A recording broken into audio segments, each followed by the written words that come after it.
right, let me just share my slides with you.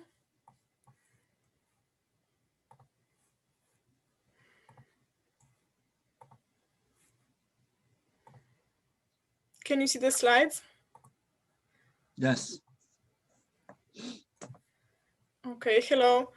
So today we will have a discussion about nonverbal communication. My reason for picking this was because I wanted to take a topic that was suggested in the vote, and I think it can be a useful tool for all of us so that we're more successful in our communications in different situations, whether it's personal, private, or public, or professional.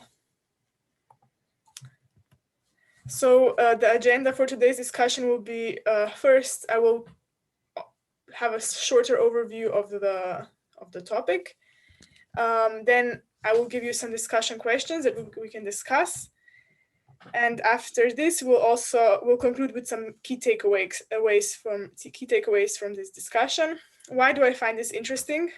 Firstly, because I find myself often in multicultural environments. So I communicate with people that we don't necessarily speak the same language. And I have found nonverbal communication to be very useful. So oftentimes we cannot speak the same language, but I can still somehow get my message across. So I find it very powerful and useful. Secondly, I am a very social person. I'm an extroverted person. I want to communicate with people. I want to hear people's stories, people's opinions. So I feel like nonverbal communication, it's helped me understand people better and learn about people better. And I think it will also be useful for you, yeah. So what is nonverbal communication? It's basically a set of physical behaviors and expressions and mannerisms. So just how we move, what we do with our bodies, with our faces, with our hands, with our heads, and how we move, right? It's basically expressing without making sounds. If we don't take the sound part into account, if we don't take the words and the language into account. And it's often done instinctively. Some of it can also be done on purpose, but a lot of it is instinctive and sort of automatic. It has a huge impact on how we get our message across and how we are understood. So it can really make or break a conversation, or it can make or break a successful message. Yeah. Sorry. And preparing for this discussion, what I found interesting was that the first person to research nonverbal communication was actually Charles Darwin. So it was his third sort of major work after the developing the theory of evolution. So he was actually really a very important scientist. So there are 5 roles of nonverbal communication. First one is repetition. So it's basically when you want to complement your message with a nonverbal gesture. It's strengthen your not complement, like it's to strengthen your message. Another role is contradiction. So you're saying one thing, but your body language actually communicates something else. So this can be an indicator that you're not telling the truth. And so when you're saying one thing, but actually feeling another thing. Then there's substitution. So when you take a non-verbal message instead of a verbal message. So you don't say it with words, you say it with a non-verbal message. It can be complementing. So complementing in the sense that the non-verbal message will increase the impact of your verbal message. And then it can also be accenting, so that it would really enhance and underline a verbal message. There are a few types of non-verbal messages. First, I would like to point out facial expressions. So how we convey emotions, what we do with our eyebrows, with our eyes, how we just express emotions. And this one, it's most commonly considered universal. So everybody can sort of express emotions and kind of read emotions. The rest can be a little bit culturally relative. Then there is body movement and posture. So how we stand, how we walk, how we sit, how we move, if we're slouching, how much space we're also taking with our bodies. Then there are gestures. It's basically how we move with our hands if we're trying to signal something, if we're, nodding with our head, like what we're doing. And these are often culture relative. So they vary from culture to culture. Then there's also eye contact. So do we hold eye contact or do we not? Because sometimes it's proper not to hold eye contact. How do we hold the eye contact? Do we try to show attention? Do we try to show respect? Yeah, then the other one would be touch. So while we are talking, do we also touch ourselves? So, sorry, I'll just take a sip of water. Do we touch the other person? Yeah. And then there's this one would kind of go hand in hand with space. So how much private space is there? Are we far apart? Are we near? Are we closer? Are we leaning in? So this one can sort of communicate intimacy, attention, affection, but it can also communicate aggression, or you can sort of communicate dominance with it. And then in many different sources, they also say voice, but this one it's kind of debatable because some people say, okay, it's not what you're saying, but how you say it, how are you timing it, what tone are you using?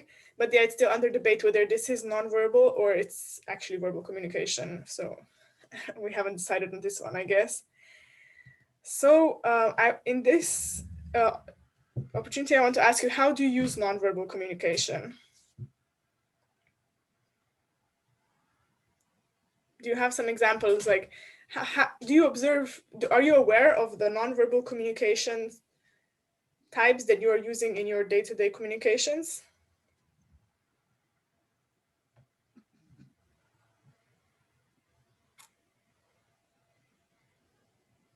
If anybody would like to add, for example, now that I'm speaking, I am moving my hands, I'm raising my eyebrows, I'm sort of actually quite sitting back. I'm not really leaning in. I'm more sitting back and trying to talk more in a relaxed manner.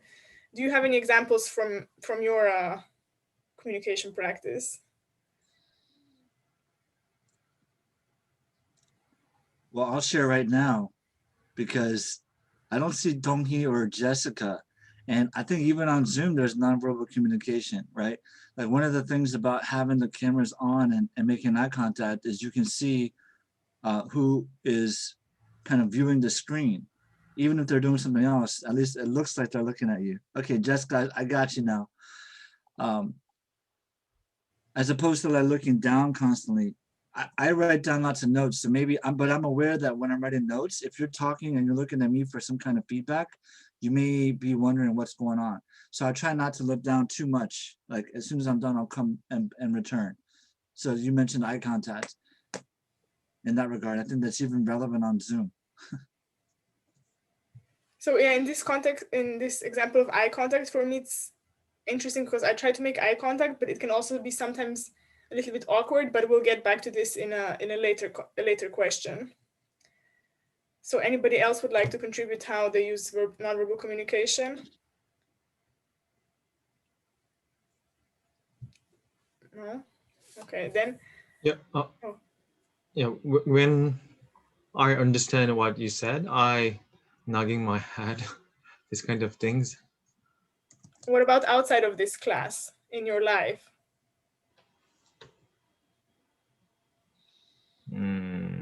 Now, for example, you're touching your chin with your thumb. Yeah, not that much, but when I meet my friend, I usually do kind of hit the, what can I say? Fist bump. Yeah, that's right.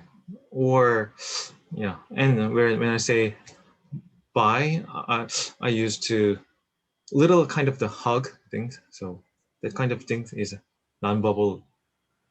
Yeah. Okay. Thank you. So then maybe we can go on. I have a short video clip that I would like you to watch. And while you're watching it, I would like for you to try to analyze what are the signals that the customer is sending. So from the types of signals before, like gestures, facial expressions, body language, and also what the employee is signaling. So what are some of his signals, like with his eyes, with his head, what are they doing and how are they communicating? So I will share this. Sorry, I will now send you the link and you can just watch it. It will take just 2 minutes.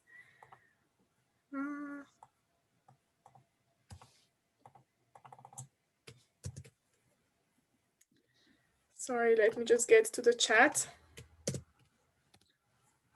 Okay, so you can watch it and try to observe and note that, make some notes so that you can then say what you noticed. And so you want us to watch this on our own? Yeah. Is that correct? Okay. Just click the link and watch it and be observant so that when you come back, you can tell me what you've seen. A browser extension that provides in-depth writing feedback. The free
So I think it's been about 2 minutes now. Has anyone not finished yet?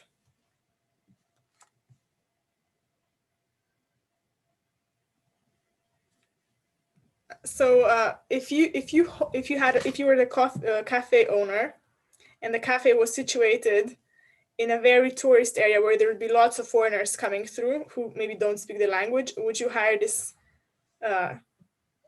barista? Because I would not. I think he doesn't have very good skills for reading nonverbal communication. So can we now take a few minutes to observe what was the customer, so Eddie Murphy, what was he signaling with his nonverbal communication? Which types did he use?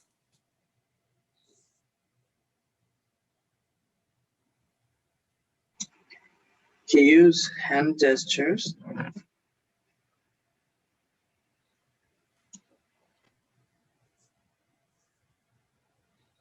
Anything else that you noticed? Definitely try to use the hand gesture, and he also tried to mimic something just like shot, just like he acts like he got a shot in his head Yeah. by making his finger look like a gun.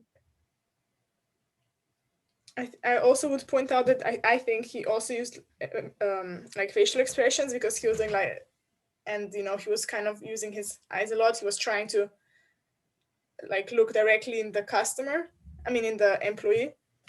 And what were the signals that the employee was sending? How was he non-verbally communicating?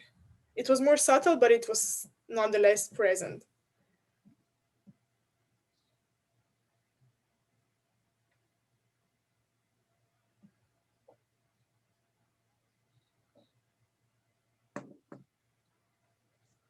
And if you feel like you didn't notice it, we can go back and watch it again. It's just a minute and a half.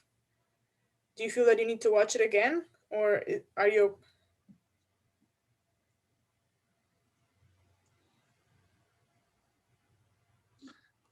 So for example, I noticed. oh Yeah. please. Go ahead, answer. For example, what? I noticed, for example, how the barista, the employee, he was trying to smile, but it was awkward. Right? And he was kind of going a little bit nervously with his eyes.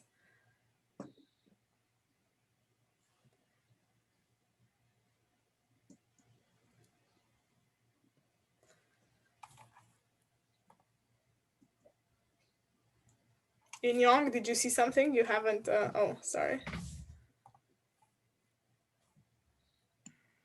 Participated yet? Oh yeah. I think the barista crowd is very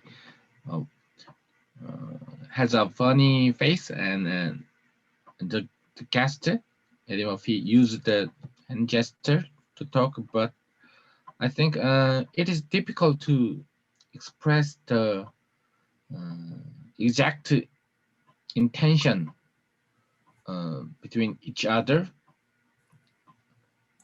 nodding and hand gesture.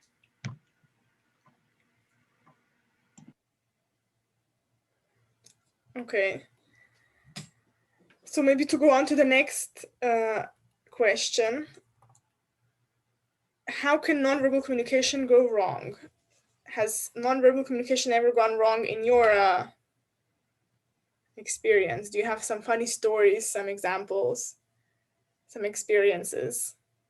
So I can share, for example, in my experience,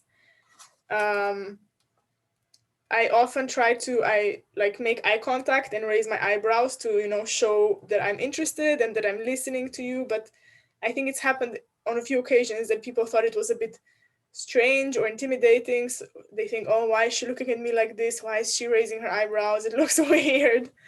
So, and I have also many other sort of cultural experiences from the misunderstandings of nonverbal communications. But I would be very interested to hear some of your experiences and how do you think it can go wrong?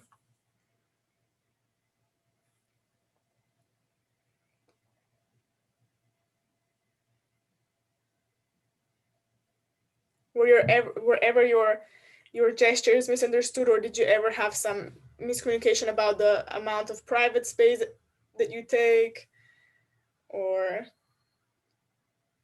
some touch or something?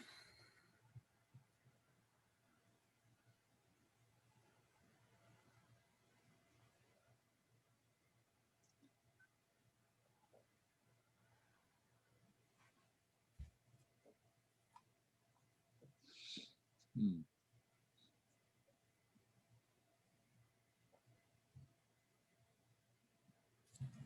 So yeah, I would just like to remind you here that a discussion, it's a sort of participatory, so that we're all participating, and it's a really good opportunity to share ideas and to share experiences. So don't be shy.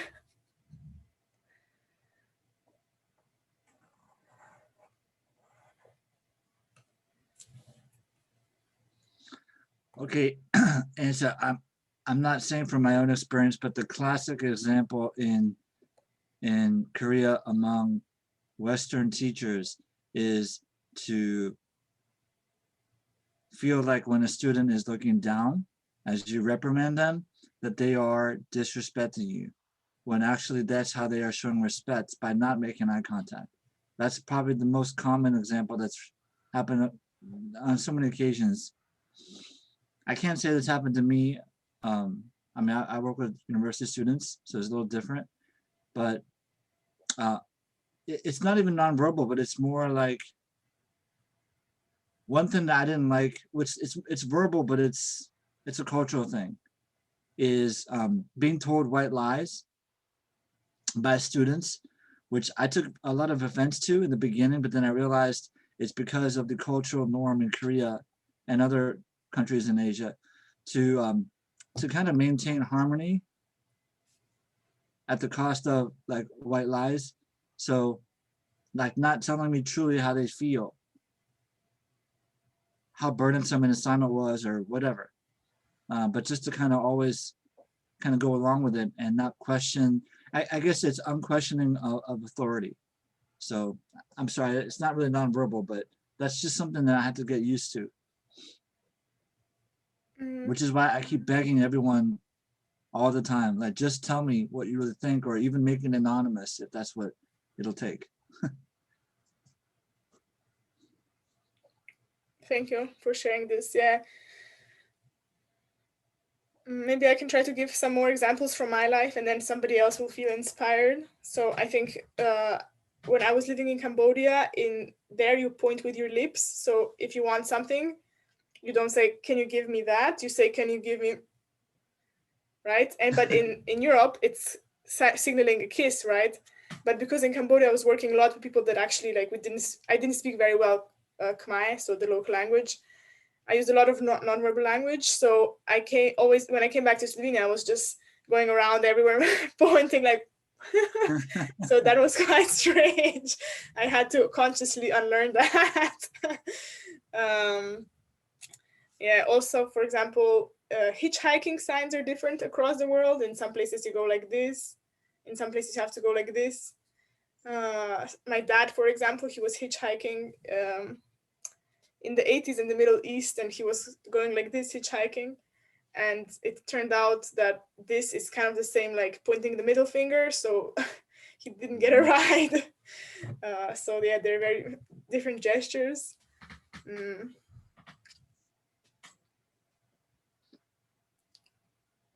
Also, for example, I'm quite used to that, if you're speaking with someone, it's normal to touch them and say, oh, well done, and pat them on the back. Or if you want to share some sort of confidential information, you can touch them on your forearm. But I feel that maybe here it's not so common that you would touch when you speak. Or how about when you make public speaking or when you make presentations? Are you aware of how you are presenting yourself, what you're doing with your body and your face out, like next to what you're saying? For example, today, Jerry, you're also having a presentation after me, and are you aware of what you will do with your body and your face when you also be talking at the same time?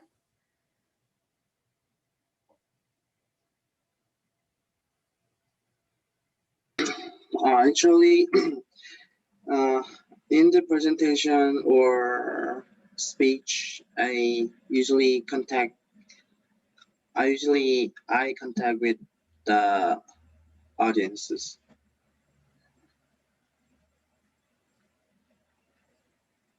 Okay, thank you for sharing. Maybe we can go to the next question. So do you think, can nonverbal communication be learned and sort of improved? Can you practice it? What do you think? Can it be learned?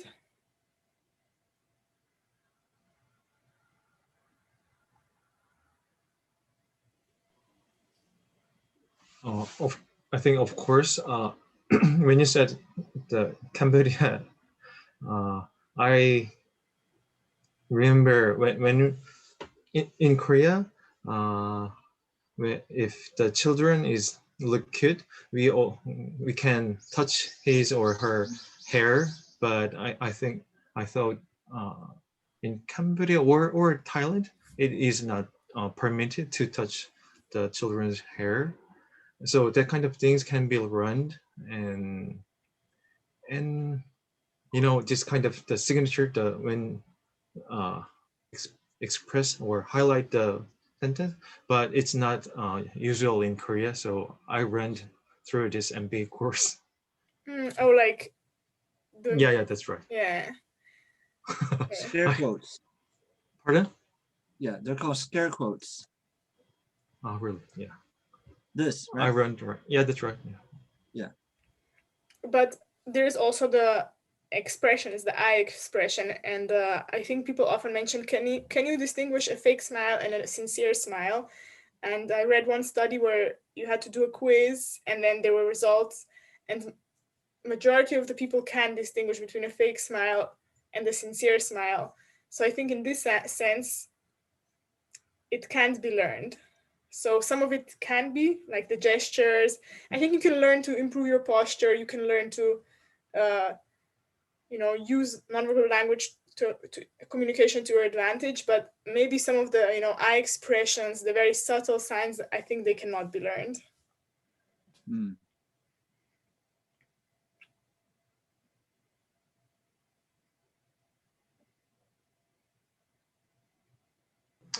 I just come up my mind. For your example, the people are have an evolution.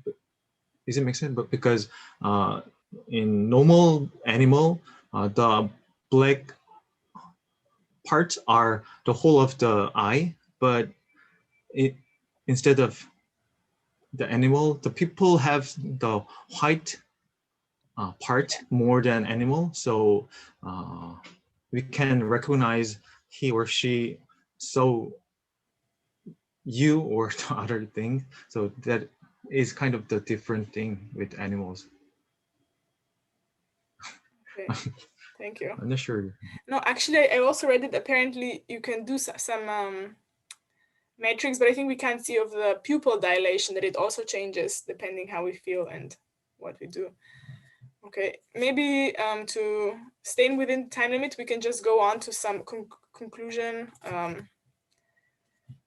key ideas, what I would like you to take away from this discussion, even though I didn't participate so much.